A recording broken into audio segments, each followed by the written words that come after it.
Move over to wrestling. We got a lot to catch up on wrestling side of things. Oh boy, since we last talked, we had Survivor Series, we had NXT Deadline. As of last night, we had Saturday night's main event. So just didn't want to deep dive into each show because I know we're already late in reviewing or talking about them. But just wanted to quickly touch here and there on certain things that have happened since last time we talked about wrestling. So let's talk about Survivor Series and War Games. All in all, I thought solid show. It was a good time.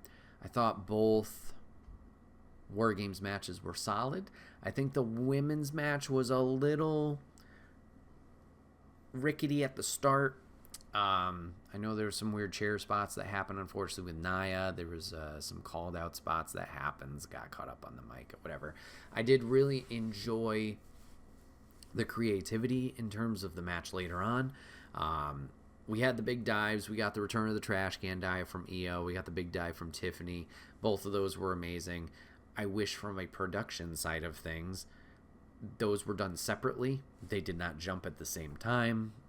The camera shot, at least that they had live, you missed Tiffany's dive entirely. You went, oh, Io's diving. Oh, crap, go to the wide shot because both dives are happening at the same time. That didn't work out. That wasn't a good presentation, so that was the only thing I thought flopped in that match particularly. Impressive regardless. Io doing a moonsault on the trash can was insane. Woman's talented beyond belief and nuts. I did enjoy wall hokey. I did enjoy the fire extinguisher coming into play.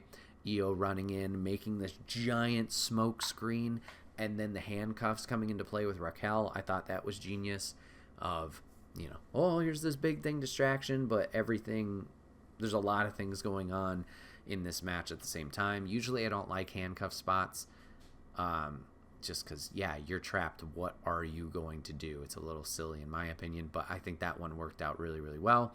Good Guy team would win there. For the men's War Games, I can't think of anything that really stands out in terms of it's something I didn't like. We asked for it, we prayed for it, and it happened. To quote Drew, we wanted the super tsunami, we got the super tsunami, but at what cost? Poor Bronson Reed. I'm glad he got his moment, snapping both of his ankles, I think, or a broken foot or something along those lines. Ew. It's unfortunate. He was on the rise with the story with Seth, with what he was doing with New Bloodline, to eventually what I assume Drew is now doing with Sammy. He got this push. Oh, Braun Strowman as well, excuse me. To see that push and then to have him now be out for a few months / indefinitely is that's a bummer. I've been a fan of Bronson Reed since his NXT days. I know he went over to Japan as Jonah for a little while, was enjoying the monster gimmick there, at least his successes. To then come back, be a little on the down slope, but then to come back recently, I was like, yep, awesome, I'm happy. And then for this, it's like, oh, damn. He seems in high spirits, or at least positive about it, like he got his moment, which is good. Now he gets time to chill with his family for the holidays, which I guess is another positive light we can look at it. Just a bummer that he's going to be out for a little while. I don't know how he could have done that safer. I don't know if pointing his feet backwards, flexing his foot that way. There's no way. I have no idea. But yeah, that landing was nasty. Hopefully he's doing okay. I think he was supposed to go into surgery as of last week, so hopefully he's recovering speedy and he's okay. Another injury that happened, apparently Jimmy Uso broke a toe, so both dives did not go well on the men's side. That's unfortunate. I don't know if he's got a timetable for his injury. His might not be as bad, one just being a toe. I don't know recovery rates. But Drew also attacked him on SmackDown recently, so that could have just been like, hey, we'll beat him up more so he can be away and it's understandable, or he's okay at least enough to take bumps. He'll be around.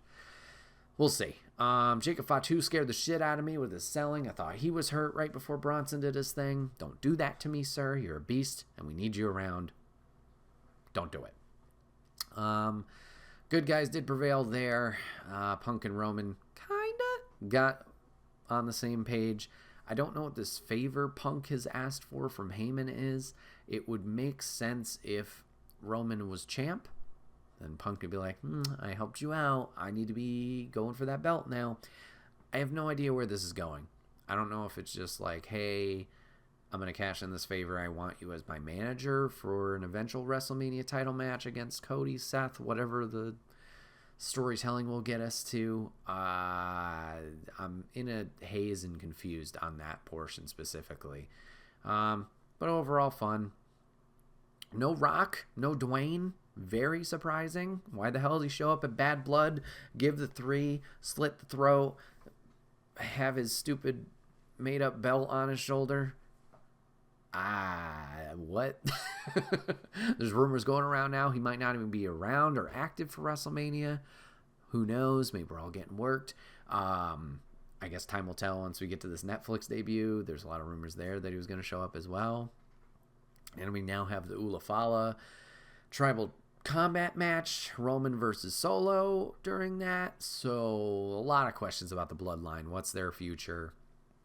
New Bloodline has been attacking some people on SmackDown, including LA Knight, Andrade, and Apollo Crews, to just be like, oh, we lost, but we're still dominant, that kind of thing. So I guess time will tell there of what's going on Bloodline-wise. War Games, I think the only other thing of note, Shinsuke won the U.S. title. Good for him. Would have been very dumb to reintroduce him, give him a whole new gimmick, and then to have him lose. So happy for Shinsuke there. We'll have to see on the success rate of this gimmick, as the black goop from the mouth isn't really great. But regardless, glad he's won. NXT Deadline, another solid show. I'm going to admit I kind of skipped the Lola Vice and Jada Parker match. I don't care for the underground matches. Just not my thing. So that's the only one I actively did not watch, as I was prepping dinner during that time. Both of the Iron Survivor matches were fantastic as they continued. Both of them were rough starts. Very slow starts. You had the men's match where you had Wesley and Javon Evans, Bouncy Boy, starting it off, and they just seemed rough.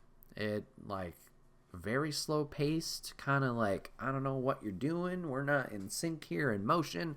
That was a little weird, especially for what those two guys can do individually and what we've seen them do in matches beforehand.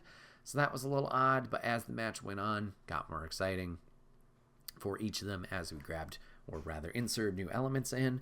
Obafemi being the surprise fifth entrant after Eddie Thorpe got attacked, as would later be revealed.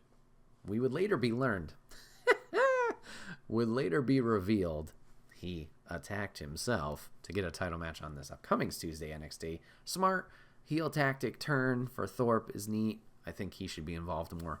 But Oba being the fifth man here, cool. Not a huge surprise. Just with the rumors, I was like, yeah, it's gonna kind of be him. But that man dominated again. He is the Iron Survivor for the men's side of things. On the ladies' side of things, another, once again, slow start with Ren Sinclair and Julia. Got more exciting as the elements popped in. Shout out to Sol Ruka, impressive as ever. God damn, that round off moonsault / backflip over the rope, smooth as hell. God damn. Ren becoming a fan favorite as she's gone through. Unfortunately, just going right back to that penalty box over and over. Excuse me. Zarya looked impressive, and we built her as a threat by having to do the table spot and smash her through there. Stephanie Vaquer killing it, as always. A little surprised by the result here. I'm surprised they're going back to Julia to go against Roxanne. I thought this would have been Stephanie's moment. But, no rush there, I guess. She'll get there when she gets there. But we'll run that back. I assume Julia's got to win. Roxanne has been ready for a while, so let's get her on that main roster. But all in all, exciting matches there. Shout out to Nathan Frazier. By God, in the men's match. I don't know when it happened, but that man broke his nose, or at least it looked like he broke his nose. Eyes were swelling up later on. He was busted, bleeding here and there. It looked like it was his Phoenix splashes where he maybe over-rotated, bashed his face into the mat a little bit. I really don't know. But this man pulling double duty with him and Axiom defending the tag titles against Miles, Bourne, and Tavion Heights. That was an incredible match as well. Yeah, just props to Nathan for toughing it out and doing the match. Axiom being impressive as always and doing his stuff. And this was a good showing out for No Quarter Catch Crew with Miles and Tavion. Tavion, I know, did that little, what's the word? Adventure. That's not it. Over to New Japan. No, maybe not New Japan, but Japan in general. And it seemed like he had a lot of success there. So cool to see that match. If you missed it, I would recommend go checking it out. A lot of drama in there. The only down point was Bronco Nima and Lucian Price showing up, OTM, and being like, meh, and doing absolutely nothing. So that was kind of dumb. Yeah, I think those are the highlights from Deadline. Saturday night's main event last night. It was fine. It was your typical just like, it's TV. I mean, it was on TV, so we got ads on Peacock. I thought it was more pay-per-view-esque. I thought we could have stayed, but we didn't. But yeah, it just felt like your typical Monday Night Raw or SmackDown with just everything's a title match. Good, just nothing phenomenal. Let's see. Standouts there or highlights. Chelsea Green winning in the end for the U.S. Women's Championship, being the first one there. Happy for her. Ecstatic. Also really happy for Mia Yim, Michin, being in that spot as well. Obviously, she was there to serve a purpose, being the typical good guy versus bad guy, fill that role. She can eat a pin. But I'm glad we're seeing more and more of her in this spotlight. I think she's deserved it for a while. So hopefully that continues for her and we can have her in more prominent and exciting roles going forward. I'm trying to think what else. Liv Io was good. I was hoping for an Io win there. And then we got the Liv Rhea tease at the end. I enjoy both these performers, but this is getting a little stale in my opinion. So I just want to move away from it personally. Kind of similar to the Finn Damien thing. Kevin Owens didn't win. I was kind of hoping he would win. Nothing against Cody. I just thought it would have been would have been a huge moment and twist there, especially with this weird not draft that's happening in these recent times building up to the Netflix debut of the transfer window. Apparently, superstars are now showing up on any brand they want. GMs are all in talks about trades. We saw Cody on Raw. We saw Gunther on SmackDown. Back when we did the most recent draft, the champions were locked in place. But now it seems like the champions might swap places without doing the stupid belt exchange. So that's confusing. I'm all fine for mixing things up. I think that's fine. Like, I enjoy the draft premise. I don't know if it needs to happen yearly. Maybe you could do that every 2 years or something. Which maybe they will do, and then this just like every other year they'll have a trading period, perhaps. I don't know. But then if you do that, does it take away from the draft and doesn't mean as much? That's a whole nother conversation. But yeah, it seems like they want to move Cody over to Raw with this whole Netflix thing. Like, Netflix is getting the whole kit and caboodle, it seems. And then SmackDown will be over there. But then SmackDown's going to 3 hours, allegedly, as well. So maybe there'll be some NXT call-ups to pad sounds bad. But build that roster up. We'll have to keep our eyes on that. Where was I going with that? Oh, yeah, I was kind of hoping Kevin would win. Then you didn't have to trade the champions. And then you could also make it a little bit more dramatic there. Him and Orton, him and Sammy, if they're doing that. Would have been nice. Trying to think of what else has happened in the world of wrestling of interest. Penta's now a free agent. Hasn't shown up yet. Thought that might have been Carmelo's opponent, but now it's just Braun Strowman coming back from his groin injury.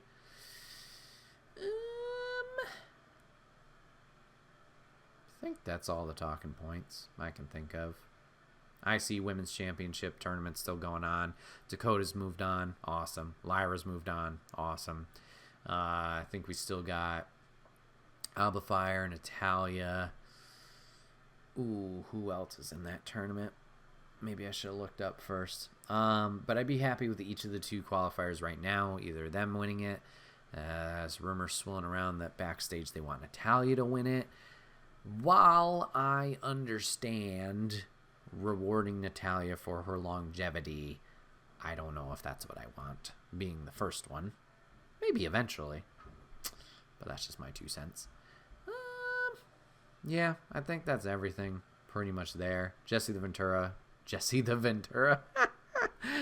Body Ventura coming back was nice. He did a great job. Seemed a little lost when it was him and Joe Tessitore up there. But him on commentary for that final match was fun. It was good hearing him be the heel commentator again, pointing out like Cody did use the chair. Kevin, while initiating the chair, never used it. So that was another fun narrative that I'm sure Kevin Owens will pick up on as well. Of like, you cheated to win and you had to take shortcuts so we could get the rematch there. Maybe that's when he'll lose. Yeah, I think that's it. We're getting close to Rumble season, and by close I mean we still got another month and a half. So we can't talk about that yet. Shotzi made a return. Glad to see her back from, I believe it was knee injury. She's back on NXT, tagging with Tatum Paxley and Gigi Dolan against, what the hell are they called? It's very close to Toxic Attraction.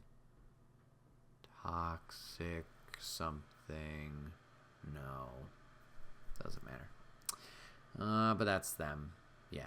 Glad to see Shotzi back. What's Chase you doing? What are we doing there? Who talked to Mr. Chase? Who called him out in the hallway? I need to know that.